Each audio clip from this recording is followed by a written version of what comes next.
네, 식사 잘 하셨죠? 마태복음 17장입니다. 17장은 여러 문단으로 이루어져 있는데요. 그 문단을 우리 성경에는 동그라미로 이렇게 해가지고 빨갛게 해서 이렇게 표시가 되기 때문에 한 문단을 잘 표시를 잘 해놨어요.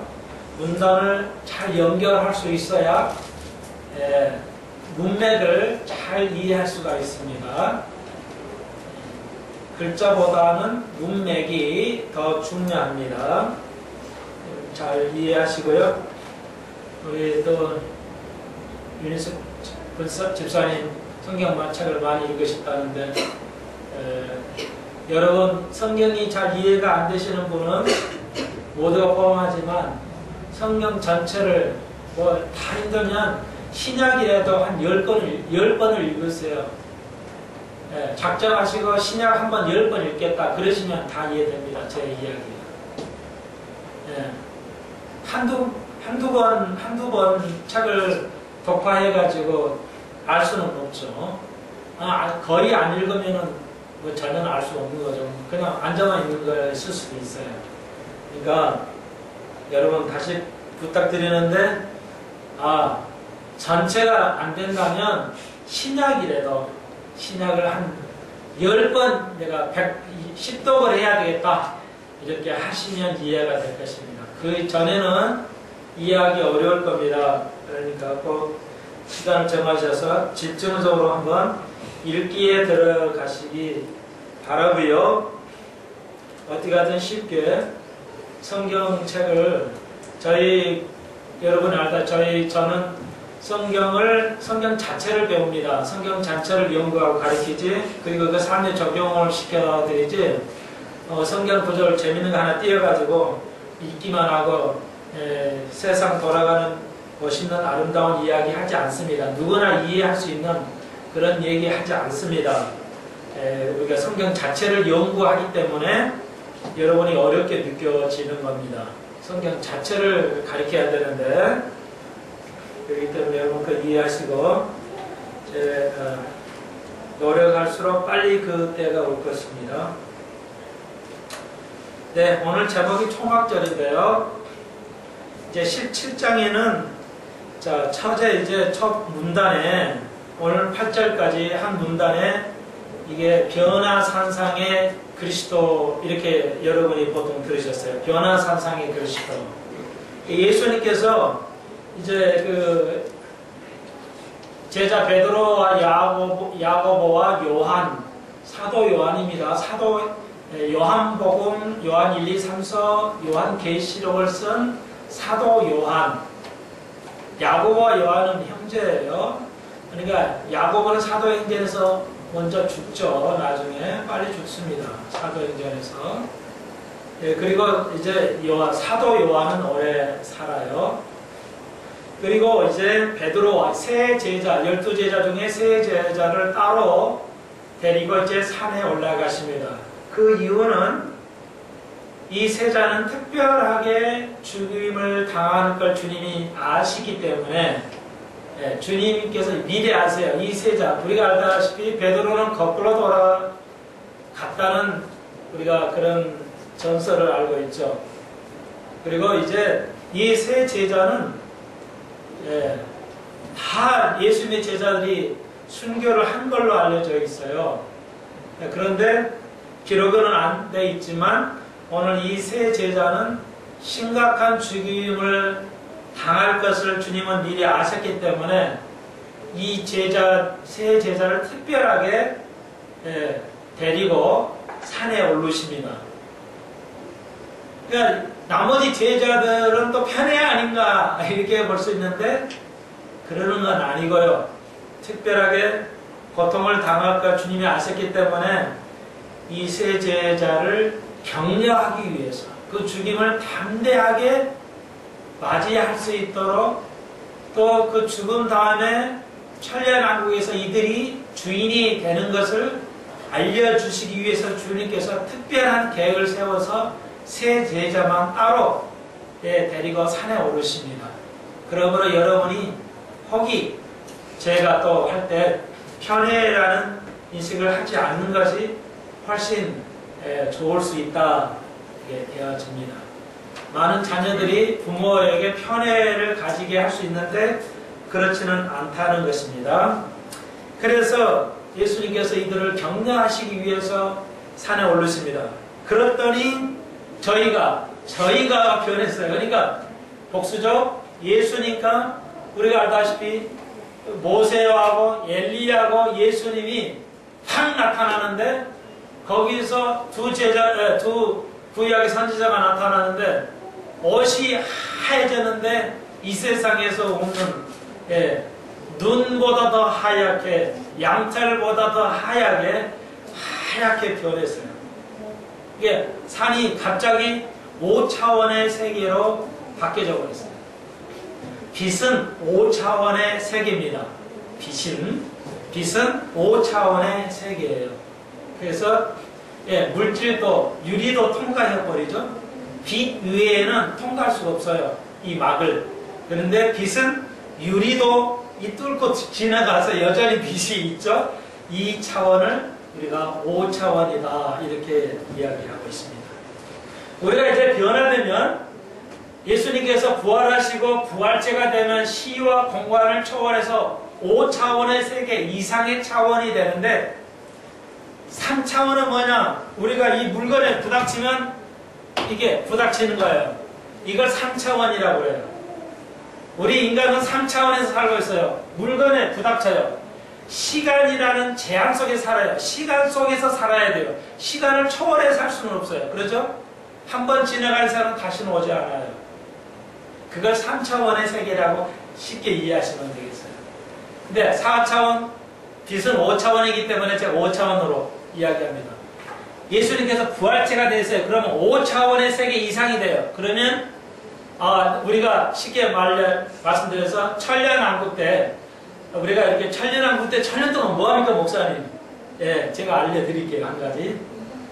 우리가 이제 5차원의 이상의 천년왕국의 몸을 가지고 가면 우리는 생각하면 내가 저 멀리 빛의 속도로 와도 수십억 년 가야 그 도달하는 그 안드로메다 성에 가야 되겠다. 그 별. 그러면 벌써 가 있는 거예요. 눈 깜빡하면은 내가 거기 벌써 가 있어요. 시간을 제한을 받지 않고 사는 세계예요. 누구만 그리스도하고 하나가 그리스도를 구주로 고백하는 사람만이 휴거하는 사람만이 천년왕국에서 그 기쁨을 누릴 수 있어요. 그리고 제대로 믿지 않은 가라지나 이런 7년 환란을 통과해서 들어가는 사람은 육이기 때문에 안 돼요. 그러니까 여전히 땅에서 살아야 되고 우리는 심심하면 별 여행을 할 것인데 순간 내가 마음만 먹으면 팍 가버려요. 그런 세계를 이제 우리가 볼 수가 있습니다. 지금 세대는 무서워요. 앞으로 어떤 학자가 미래학자가 말했어요. 인류는 앞으로 20년이면 망한다. 20년만 되면 지구는 멸망한다. 왜 그런 말을 했냐면 지금 이 동물에다가 말이야 쥐에다가 생체 컴퓨터를 넣어요. 그래가지고 사람이 말합니다. 오른쪽으로 가 그럼 쥐가 오른쪽으로 가요. 쥐가 왼쪽으로 가면 왼쪽으로 가요. 이렇게 훈련을 생체 이식을 넣어가지고 컴퓨터로 그래서 훈련을 하고 있어요. 이걸 왜 하냐면 장애인들 손발이 없어 하는 사람도 생각으로 컴퓨터를 조절할 수 있도록 하기 위해서 연구를 하고 있어요.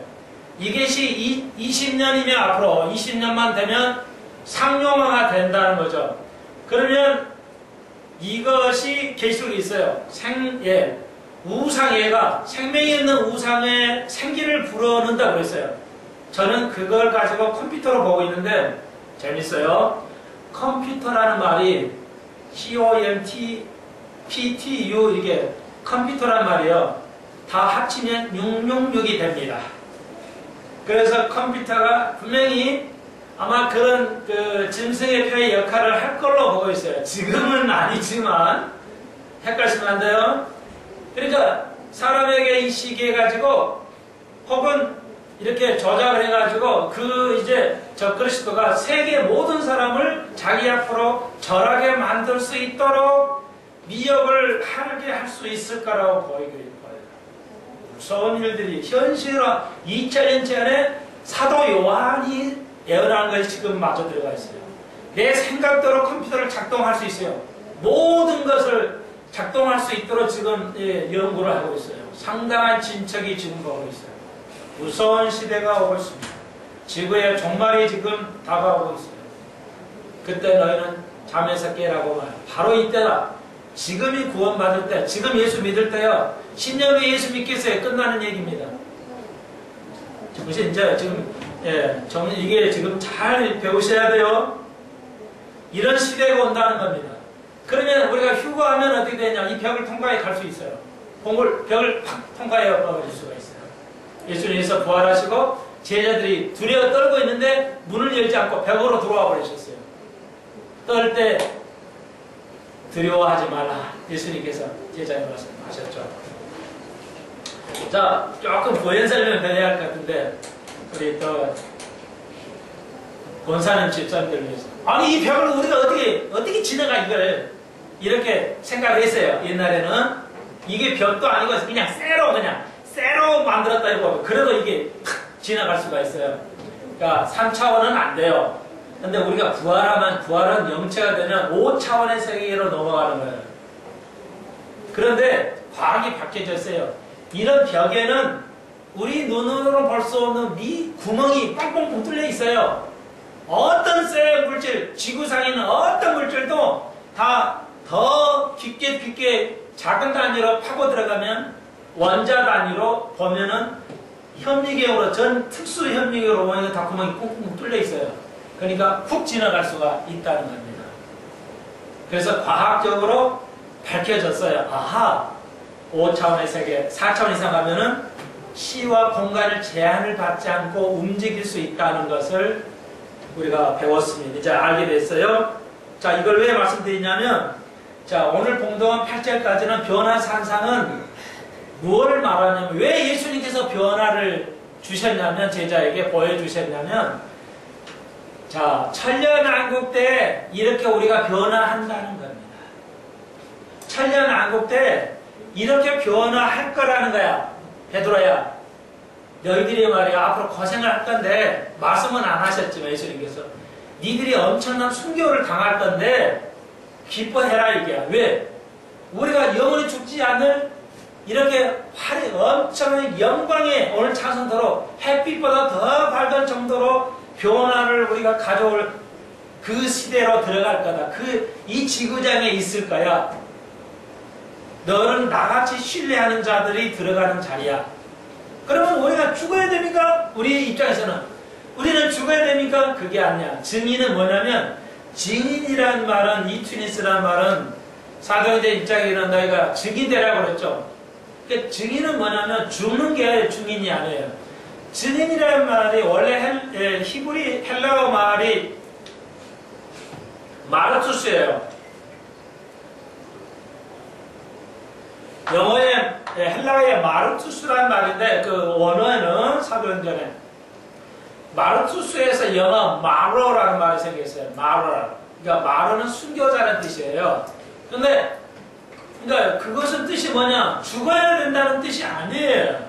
그게 아니라 죽음까지도 감수하면서 예수님이 가르치신 그 말씀을 지키는 자, 그 예수님을 닮아가는 것, 그것이 바로 순교라는 겁니다. 여러분은 말씀을 육신을 그대로 지킨다면 여러분은 순교자가 되는 겁니다. 증인이 되는 거예요. 그게 전도하는 거예요. 길가에 나가서 전도하는 것보다 내가 그리스도의 모습을 닮아가는 삶을 살아갔을 때 자동으로 예수의 증인이 된다는 것입니다. 전도가 된다는 것입니다. 그러므로 꼭 죽어야 순교가 아니라 말씀을 그대로 지킬 때, 그러니까 순교자는, 죽음을 당하는 자는 죽음을 보여주어서 그 말씀을 지키는 거죠. 죽음을 통해서. 그래서 우리는 다 죽지 않아도 순교자가 될 수가 있습니다. 그 죽어야 순교다. 이것은 논리에 맞지 않아요. 잘못된 가르침입니다. 그러니까 주님께서 너희가 나를 하려면 다 죽어야 돼. 너 실제로 그런 뜻이 아니다라는 걸 기억하시고, 그리스도같이 이 말씀 그대로 지키고 믿는 것, 이걸 그대로 지키고 믿는 것, 그걸 구약에서는 아까 질문했듯이 아브라함이 우물을 파는 거예요. 이삭이 우물을 파는 거예요. 야곱이 우물을 파는 거예요. 오늘 오전에 배웠듯이 갈렙의 딸이 악사가 아버님 딸도 물을 파게 해주세요. 내가 물을 파겠으니까 물을 주니까 우물을 파는 거예요. 예, 그거예요. 야, 선조들이 지켰던 거 그대로 지킨 거예요. 이해하시겠죠? 왜요? 어려움을 겪고 있는 여러분에게, 그래서 제가 계속 그대로 하는 거예요. 이 땅에 얼마나 어려움을 우리가 많이 겪고 있습니까? 참 너무나 많은 어려움을 겪고 있어요.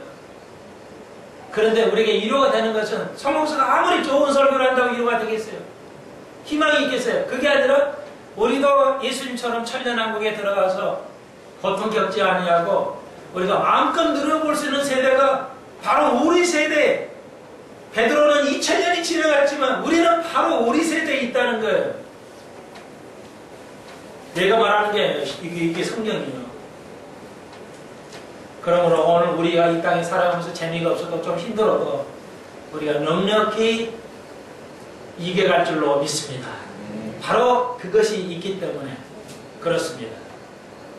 뭐 돈을 누가 주고 뭐 그냥 도와주고 뭐 그래서가 아니에요. 뭐 목사들이 뭐 멋있는 거를 뭐 그냥 듣기에 그냥 안다운 소리가 아니에요. 성경 그대로 말씀 여러분이 알려드리는 겁니다.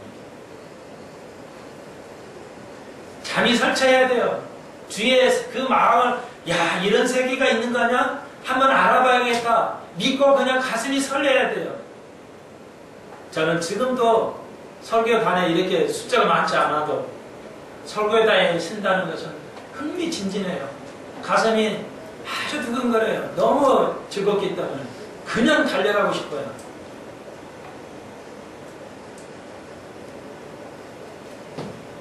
마치 그 시대가 올 것을 믿습니다. 그래서 예수님께서 변화를 산상을 통해서 제자에게 오늘 위로하고 격려하는 것을 볼 수 있습니다. 오늘 제목처럼 그랬더니 베드로가 딱 역시 베드로는 틀려요. 수제자라 틀리죠. 주님, 여기가 좋사오니 내가 바라는 그거 바로 이겁니다. 그러니까 나는 그랬을 걸 봐요. 베드로도 누구도 이 사람들은 교육을 받은 사람도 아니에요. 어부예요. 뭐 그냥 박사도 아니에요. 목사도 아니라고요. 그 시대에 목사와 같은 바리새인들이 7,000명이나 있었어요. 근데 12제자들 다 포함해서 어부들 7이 어부들이에요. 쌩판 몰라요. 지금 어부들이 뭐 무식하죠. 거친 세파와 싸우려면 아주 무식해요. 그런데 대단해요. 어부들은 돈 벌어온 거 하루에 다 써버려요. 그래서 어부들이 가난한 거예요. 힘들게 일해가지고 그 밤잠을 안 자고 고기 잡아가지고 돈 몇백만 원 주면 그냥 술집 가서 다 써버려요. 그래서 어부가 가난해요. 어부도 잘 모으면 다 집 가지고 살아요. 모두들 똑바르게 인상 살면 다 집 가지고 살아요. 100평짜리 집은 아니어도. 죄송합니다. 오해는 하지 마세요. 저도 30살에 집 샀으니까 집에 아버지한테서 100원 하나 받지 않았어요. 아무도 없이 맨손으로 다 했어요. 어느 순간 되더라고요. 집 사야겠다 아무도 없는데 그냥 하나님 벌금 주시더라고요. 예, 봐요. 그런데 예수님께서 모세 봐요. 근데 모세가 탁 튀어나와요. 이런 사람을 수제자예요. 똑똑하지 않아도요. 무식해도. 이제는 딱 알았어요. 뭐예요? 주님, 여기가 좋사오니 내가 희망하는 겁니다. 이건. 예? 공부 안 해도 알아요. 어부도. 내가 꿈꾸는 나라예요. 이 나라가. 이런 게, 이게 바로 너무 변화되고 평화롭고 죽지 않고 이런 거 나는 이걸 소망했어요. 내가 꿈꾸는 이 이상적인 나라가 바로 이거예요. 이걸 알았어요. 그러니 여기가 좋사오니 여기다 당장 초막절을 칩시다. 구약에 있는 초막절이 바로 이거 아닙니까? 이거예요 지금. 요한복음 1장에 예수님 하나님이 우리 속에 거하셨다 했죠. 우리 속에 타바너클이에요. 타바너클이라고 그때는 정확한 영어로는 텐트에 텐트 초막이라는 뜻이에요. 예수님께서 초막 자리에 거하셨어요. 그게 어떻게 성취한다고? 영적으로는 교회가 그 하나님 속에 우리 장막에 주님께서 우리 속에 들어와 영적으로 들어와 계시죠. 그런데 이건 영적인 거하고 실제적인 거, 실제적인 천년왕국에서 이루어질 실제적인 거, 그러니까 영적인 것과 실제적인 것이 합해진다고 그랬죠. 에베소서 1장에 배웠죠. 잊어버려도 괜찮아요. 제가 말씀드렸잖아요. 금요일날 자 알려드릴게요. M자에 보세요. 에베소서 1장 1장 10절 하늘에 있는 것이나 땅에 있는 것이 다 그리스도 안에서 통일되게 하라. 통일되게 하지라. 봐요. 하늘에 있는 거 땅에 있는 거 뭐예요? 영적인 거예요. 그러니까 죄송합니다. 우리나라에 5만의 교회가 있을 건데 10만이 넘는 목회자들이 있어요. 800만의 크리스찬이 있어요. 이거 이해하고 읽으나 모르겠어. 1장 10절 비꼬는 게 절대 아니에요. 알아야 된다고 알려드리는 겁니다. 나만 안다고 알려드리지 않은 것이 아니에요. 예? 에베소 1장 10절에 뭐예요? 하늘에 땅인 것이 뭐야? 합해진다는 거야. 하나가 된다는 겁니다. 그러니까 그 영적인 거, 이 정말 낙원, 지상 낙원이라는 이걸 바라고 있어요. 베드로가 이걸 알았어요. 무식하지만 여러분 알아셔야 돼요. 예수가 안 가르쳐줬어요. 베드로는 무식하지만 구약의 초막자리 무엇인 줄을 알았어요. 그리고 그는 꿈을 꿨어요. 그런 꿈에 나라를 꾸고 있었단 말이에요. 그 유대교에 들어가지 않았어요. 자기만 혼자 믿음 생활했어요. 베드로는 그런 사람이에요. 오늘 수편서 교회 같은 사람이에요. 아무도 모르는 그런 기존의 교단에 있는 것이 아니라 나만의 믿음을 지키고 있어요. 그리고 그 나라를 꿈꾸는 거죠. 그래서 예수님께서 우리 속에 이게 장막이란 말이에요. 왜 텐트라고 그래요? 텐트는 하루 조금 쳤다 그냥 접어버리는 거예요. 초막이라는 게 영원히 초막 아니죠? 필요할 때마다 치고 접어요. 예, 거양 자꾸 움직여야 되니까요. 그 말이에요. 우리 이 몸이 장막이란 말이에요. 초막이란 말이에요. 텐트라고 해요. 왜? 이 땅에서 영원히 있어야 할 집이 아니기 때문에 우리 몸을 텐트라고 한단 말이에요. 그래서 하나님께서 우리 속에 텐트에 들어와 우리와 함께 거하셔요. 지금 영적으로. 그런데 그게 뭐예요? 요에베소서 1장을 통해서 그것이 땅에서 현실화돼야 돼. 통일이 돼야 돼. 그것이 실제적으로 이루어져서 드러나야 된다는 말이에요. 영적으로 몸을 끝나는 게 아니라. 언제? 천년왕국 때. 그러니까 성경은 구약이나 신약이나 에베소서나 계시록이나 마태복음 이런 것들이 다 이렇게 무수한 그물처럼 연결되어 있다는 거예요. 그러니까 찾는 자에게 성경을 10번, 20번 이렇게 읽는 자에게 이것이 완벽하게 이해가 돼요. 제가 목회 이제 한 10년 가까이 오니까 이제 완전히 이렇게 해주셨어요. 저는 평생 몰랐었는데. 이해하시겠죠, 이제? 그러니까 그걸 적으셔가지고 그대로 10번 읽어보세요. 그러면 이제 확신이 옵니다. 그대로만 읽어봅시다. 오늘 얘기한 내용을 가지고.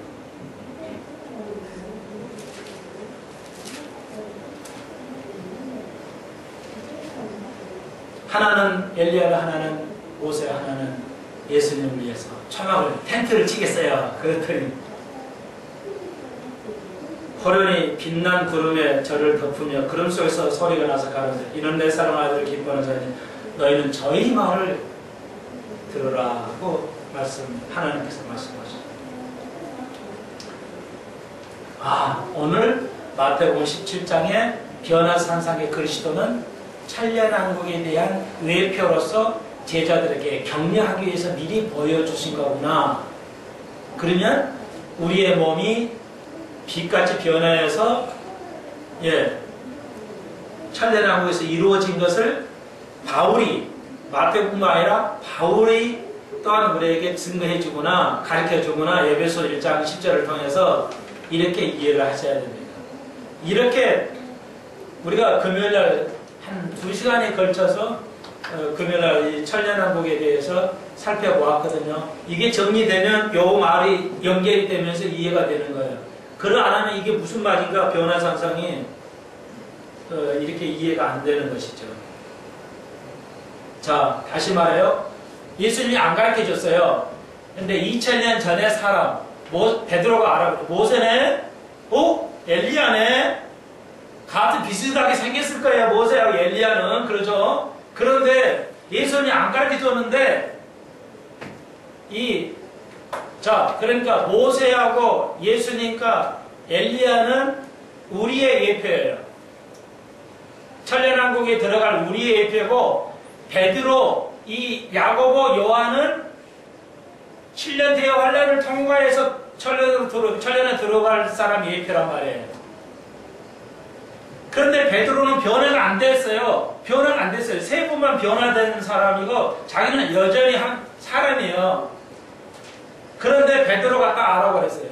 그 변화 상상에 딱 들어가니까 그 세계에 딱 있으니까 알아버렸어요. 모세네? 알아버린 거야. 놀랍잖아요. 그래서 다니엘 12장은 그날에는 하나님을 아는 지식이 강같이 흐를 것이라고 했어요. 무천년은 이걸 증명을 못해요. 무천년은 다니엘 12장을 예언을 충족시킬 수가 없습니다. 우리가 그때는 그리스도를 이제 눈에서 눈을 보면서 얼굴을 맞대면 그리스도를 알 수 있어요. 하나님을 아는 세계가 온 땅에 충만하게 되는 시대입니다. 이게 어렵죠? 아무튼 들어보세요. 있는 그대로를 제가 갖다 짜맞히니까 여러분 이것을 저기다 짜맞히니까 이거 뭔 말이야 이렇게 어렵네. 자꾸 들으시면 돼요. 괜찮아요. 지금 당장 이해 안 돼도 괜찮아요. 자꾸 이걸 익혀가지고 이제 들으시면 듣고 하면 성경 전체를 보면 이제 통하네. 이제는 죄송하지만 대단히 죄송하지만 그런 교회가 있지만 이렇게 들으셔야 들으시면 다른 설교 못 들어요. 맹물 같아가지고 들을 수가 없습니다. 그래서 갈보리 체프는 다른 교회 가라고 안 가요. 설교 들을 수가 없으니까 싱거워가지고. 추우세요? 끌까요? 참, 우리 다 신사들이야. 양반들 있어가지고, 추워다, 더워다, 하고 있어가지고, 저희 알 길이 없어. 끄세요. 그래? 추우신가 봐요. 옷 입으셨어요. 옷을 입은 거 보니까, 알아서 하라 이거죠? 알아서. 알았어요. 어제는 알아서 하라고 했다니까. 대번에 그냥 나와. 죄송합니다. 못 알아들으셔서. 자, 아시겠죠? 이 사건이 그런 사건이구나. 이렇게 연결이 되는구나. 이렇게 여러 각도로 이해를 하셔야 돼요. 한 구절에 여러 뜻이 깊은 뜻이 있어요. 그거 하나만 보시면 안 돼요. 너무 단순하게 성경을 공부하시면 아니 되겠습니다. 그건 굉장히 위험한 것입니다. 깊게 공부를 해야 돼요. 근데 깊게 안 가르친다는데 제가 좀 열통이 좀 터져요. 자, 그 다음에 여러 가지가 있지만 변화산상에 예수님께서 변화했다는 것은 예수를 무슨 의미예요? 내가 이제 예수님 이 땅에 사시면서 말하죠. 내가 뭐야? 이제까지 변하는 거 죄가 있으면 변할 수가 없어요. 자, 죄가 있으면 우리 몸은 휴거를 할 수가 없습니다. 우리는 변화할 수가 없어요. 그러니까 오로지 죄가 없어야 되는데 변화했다는 건 예수님께서 이 땅에서 인간의 몸으로 사시면서 변화했다는 말은 뭘 100% 말하냐면 죄 없이 살았다 이렇게 말해요. 예수님께서 우리들에게 그래 이 땅에서는 죄가 없이 살 수는 없잖아. 우리는 그렇게 말해요. 우리는 이 세상에서 모두가 60억 인과 죄 없이는 살 수 없다 이렇게 말하는데 예수님이 말한다. 나는 그럼에도 불구하고 내가 인간인데 내가 인간으로 왔지만 내가 죄 없이 살 수 있다 이렇게 보여주신 것입니다. 그러니까 그리스도의 완벽함을 보여주신 겁니다. 아시겠죠? 이렇게 자 그 이유를 이제 그래서 우리 인간은 죄 지을 수밖에 없지만 죄를 짓지 않고 살아가도록 그리스도를 닮아가도록 해야 하는 것을 요구하고 있다. 살짝만 더 언급합니다. 넘어가겠어요. 한 문단이 이제 그렇게 되고, 그 다음에 이제, 그래서 저희가 산에서 내려올 때 예수께서 명하라사대, 인자가 죽은 자 가운데서 살아나기 전에는 아무것도 본 것을 아무것도, 이거 사실 말해라. 아직 말하지 말라고 주님께서 이제 당부하십니다. 그랬더니 제자들이 문자가 오는데, 어찌하여 서기관들이 엘리야가 먼저 와야 됩니까? 물어봐요. 그러니까 엘리야는 뭐예요? 말라기 선지자를 통해서 주셨죠. 마지막 때는 크고 두려운 날이 이를 때 엘리야를 보낸다고 그랬거든요. 그러니까 이제 베드로나 예수의 제자들이 알고 있어요. 예수님이 안 가르친 거예요. 구약을 알고 있어요. 이들은 유대계에 빠진 인물들이 아니에요. 그래서 정확하게 알고 있어요. 예, 정확하게 알고 있어야 엘리야가 와야 됩니까? 말라기에 엘리야가 와야 하지 않습니까? 그랬더니 예수께서 대답해 가르치되 엘리야가 과연 먼저 와야 모든 일을 회복하리라. 그러나 엘리야를 받아들였어요? 안 받아들였어요? 엘리야, 다시 말해 세례 요한. 세례 요한이 왔다고 말했어요. 엘리야가 왔다고 말했어요.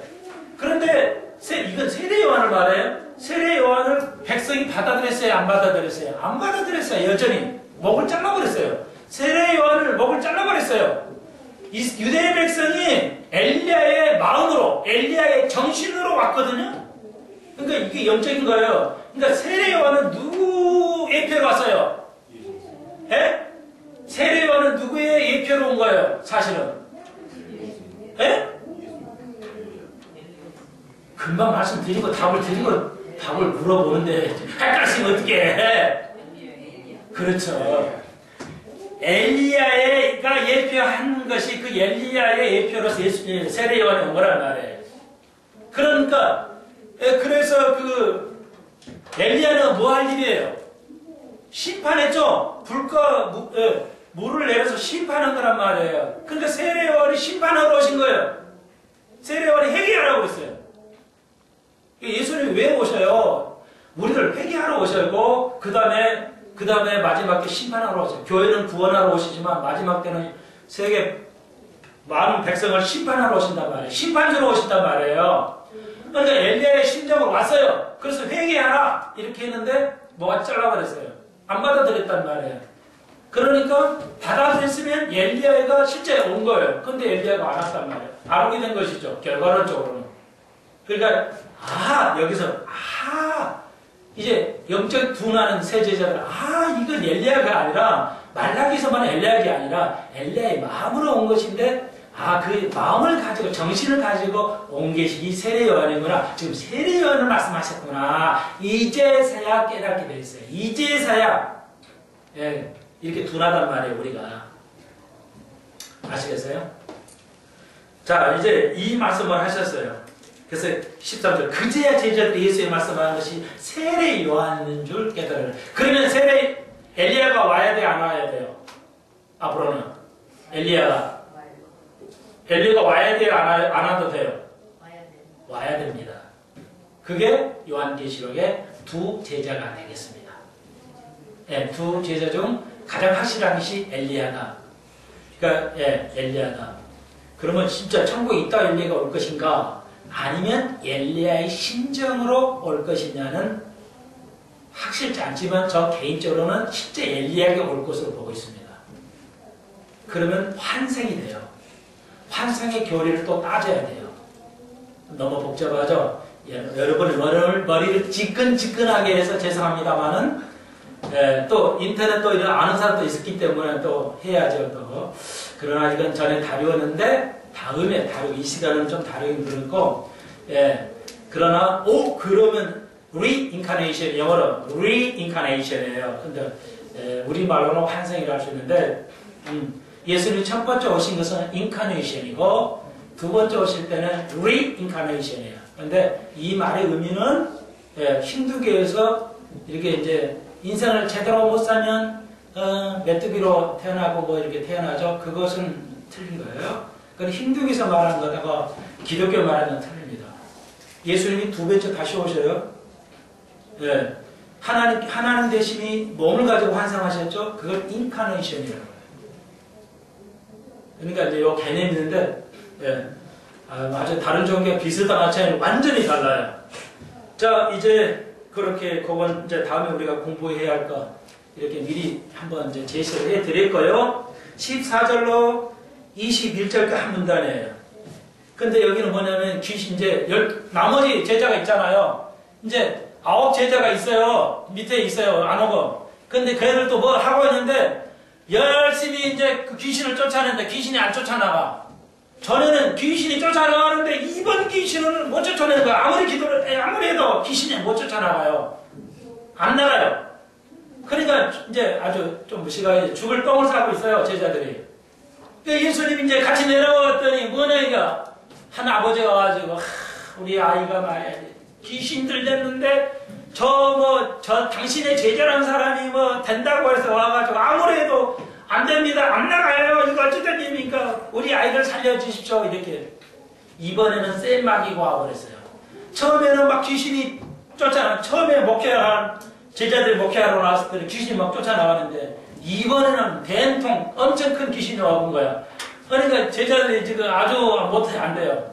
그러니까 이 아버지 보세요. 끊임없이 아이를 위해서 간청하면서 예수님에게 매달려요. 예수님 살려주십시오.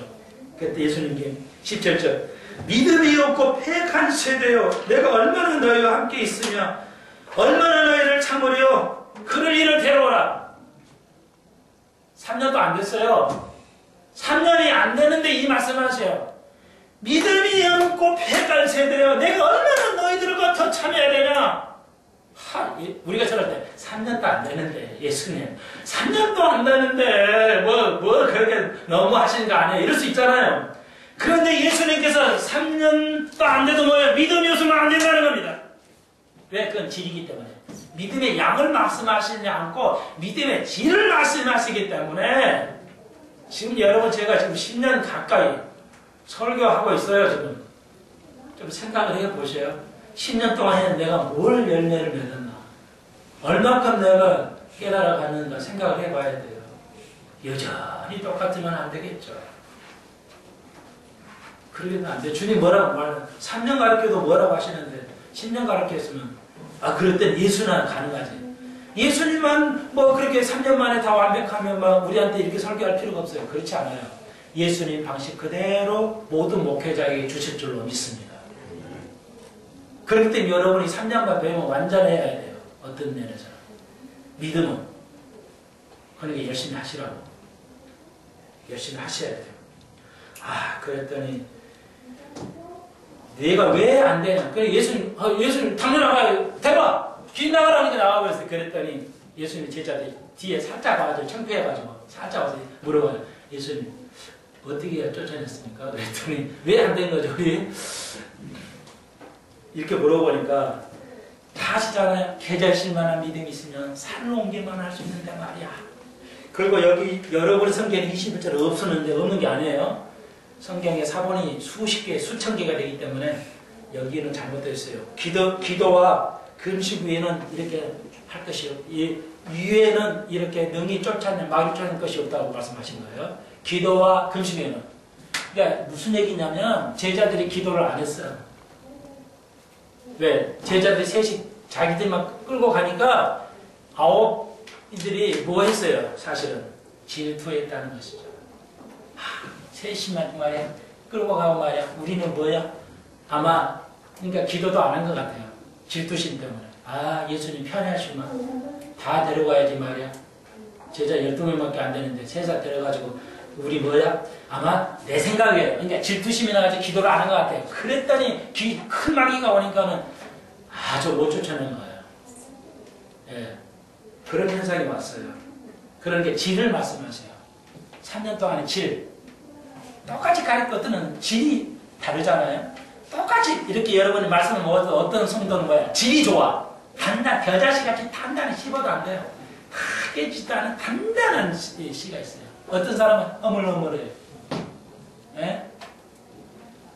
큰 걸 요구하지 않아요. 주님께서는 질을 보십니다. 질을. 여러분의 질을. 양을 보지 않아요. 교회 큰 걸 보지 않아요. 막 교회를 엄청나게 넓혀라 그런 적도 없어요. 주님은 그거 안 보셔요. 저는 양을 계산한 적이 없어요. 단 한 번도. 우리의 믿음이 우리의 상급도 양으로 계산하지 않습니다.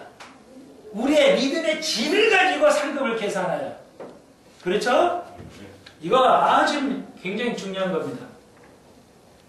내가 말이야 겨자씨만한 단단한 믿음이 있었으면 가능할 것인가 말이야. 여기서 기도의 문제가 나오죠. 마귀를 쫓아내는 기도의 문제가 나와요. 문맥을 잘 보십시오. 그리고 22절 24절 죽임을 얘기해요. 예수님께서 죽임을 당하고 3일 만에 살아나리라 하시니 제자들 심히 근심하더라.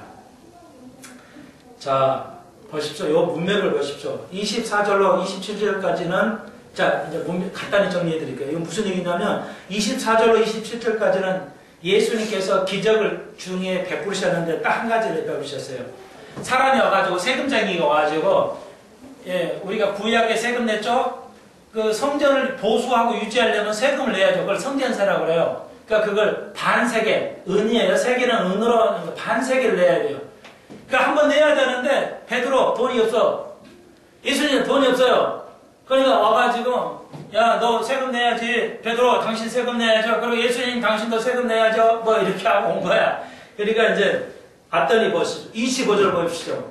그랬더니 베드로가 베드로가 예수님한테 와야 되는데 가로되 내신다 하고 집에 들어가니 예수께서 먼저 가르쳐요. 그러니까 뭐냐면 베드로가 이제 세금쟁이한테 들었어요. 세금을 내야 된다 하고 이제 예수님한테 세금 내야 되는데 어떻게 할까요? 하고 이 마음을 가지고 집에 딱 들어오는데 들어오자마자 예수님이 먼저 말해요.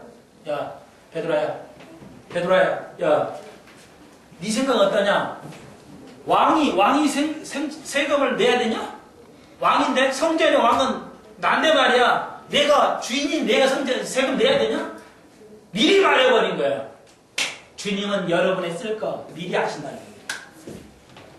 예, 여러분이 말 안 해도 주님은 미리 간섭을 하세요. 하나님께서는 여러분의 삶에 필요한 걸 미리 간섭하십니다. 기도하실 때 하나님 이 문제 간섭해 주옵소서 좀 이렇게 기도하시라고요.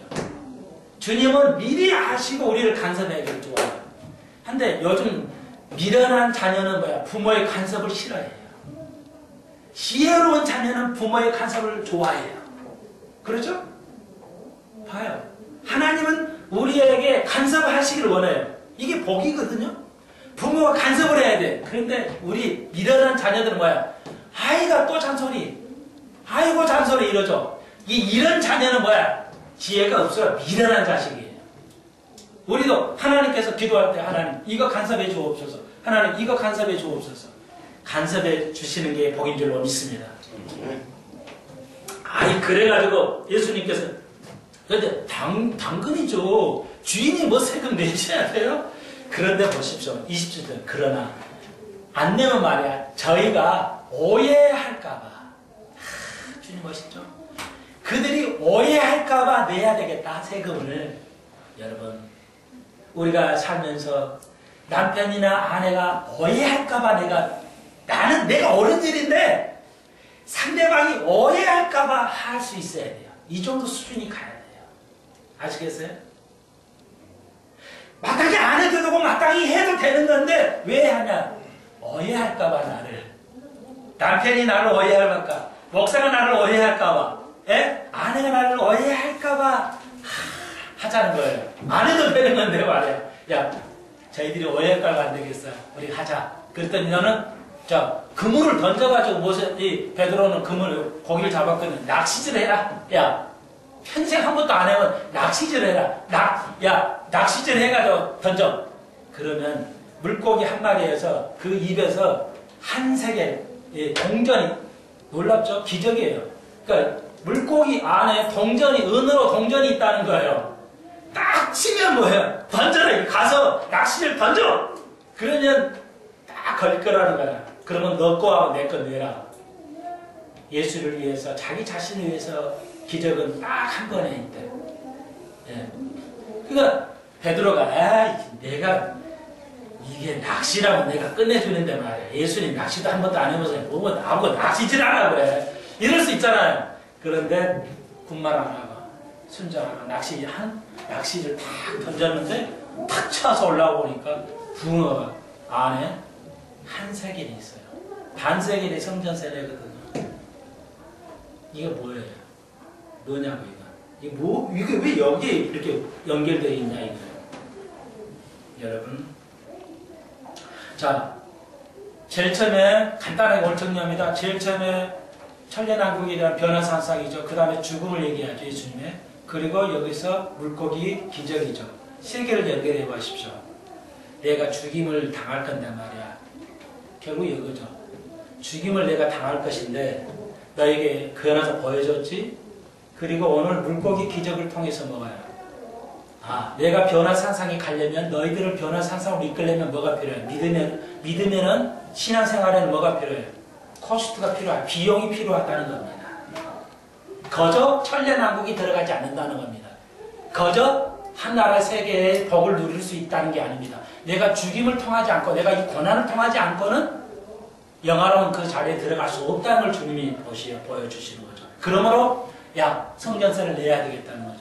성전세를 그래서 넣었어요. 이건 그건 출애굽기 30장에 나옵니다. 다 배운 거예요. 성전세는 출애굽기 30장에서. 여러분, 그러므로 구원은 내가 너에게 공짜로 주었지만 이 아름다운 천년왕국에 또 우리가 복을 누리려면 뭐가 필요하냐? 내 생명이 필요하다는 거죠. 내가 죽어야, 내가 너희들의 생명을 얻기 위해서 내가 죽어야 된다는 것이죠. 내 죽음만이 내가 그 속죄를 해야지. 성전세는 속죄예요. 그러니까 나를 대신해 주로 돈을 내는 겁니다. 그러니까 은이 예수가 되는 거예요. 내가 죽음으로 지불함으로 우리의 죄를 감당하게 하시는 거죠. 그리고 천년왕국에 들어가는 그 영화로운 단계로 들어가는 것을 마태는 17장에서 그리고 있습니다. 문맥에 이렇게 연결돼요. 이해하시겠어요? 자, 그러면 다시 한번 베드로처럼 십자가를 지는 것은 뭐예요? 참 예배, 참 오늘 결론 짓습니다. 예수처럼 십자가를 진다는 것은 다른 말로 베드로를 통해서 보여주시고 예수를 통해 보여주신 뭐예요? 십자가계를 참 믿음은 순종이라는 것이죠. 제가 권사님, 집사님 수요일날 나오십시오. 안 나오시면 순종 안 하는 겁니다. 나는 그걸 나무라지는 않습니다. 가리킬 뿐이에요. 예를 들어서요. 이것 좀 이렇게 하십시오. 읽으십시오. 근데 안 읽어요. 순종 안 하는 거예요. 그러면 여러분은 뭐예요? 십자가 안 지겠다는 것입니다. 그렇게 중요해요.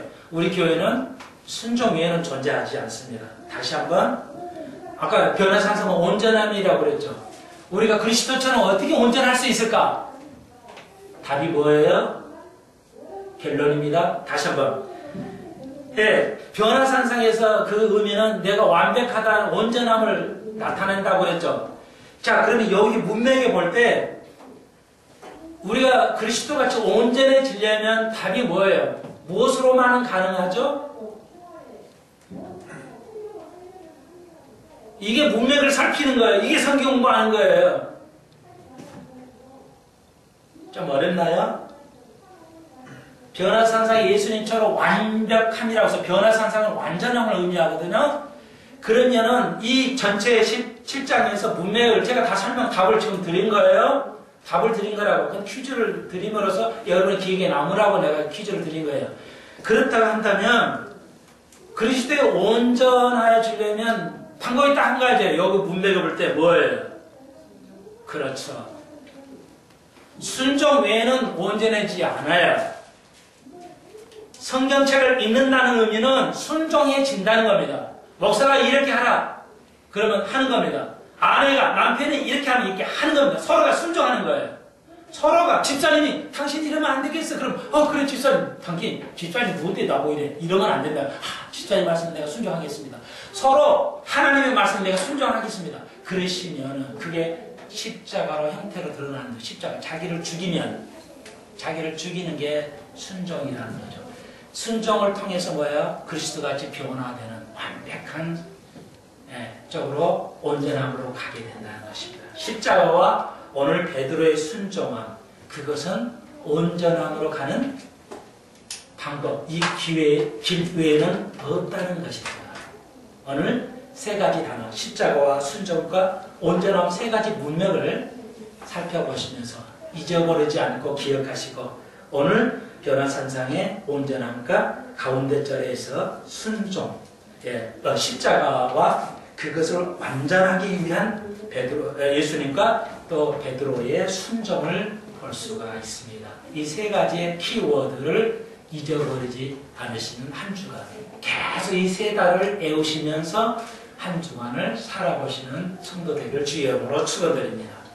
기도드립시다. 주님 감사합니다. 오늘 새 토막을 살펴보았습니다. 하나님, 변화산상의 온전하심을 통해서 십자가를 통해서 보여주셨습니다. 예수님과 베드로가 순종을 보여주었습니다. 우리가 순종해야 십자가를 지는 것을 배웠습니다. 십자가를 아는 것이 순종이 아니라 십자가를 우리가 지는 것입니다. 순종하는 것이, 그것이 바로 십자가를 통해서 우리가 천년왕국의 빛나는 영화의 단계로 들어간 것을 배웠습니다. 오늘 우리에게 가르쳐 주셨사오니 믿고 순종하는 영혼들 되게 하여 주옵소서. 예수님의 이름으로 기도합나이다. 아멘.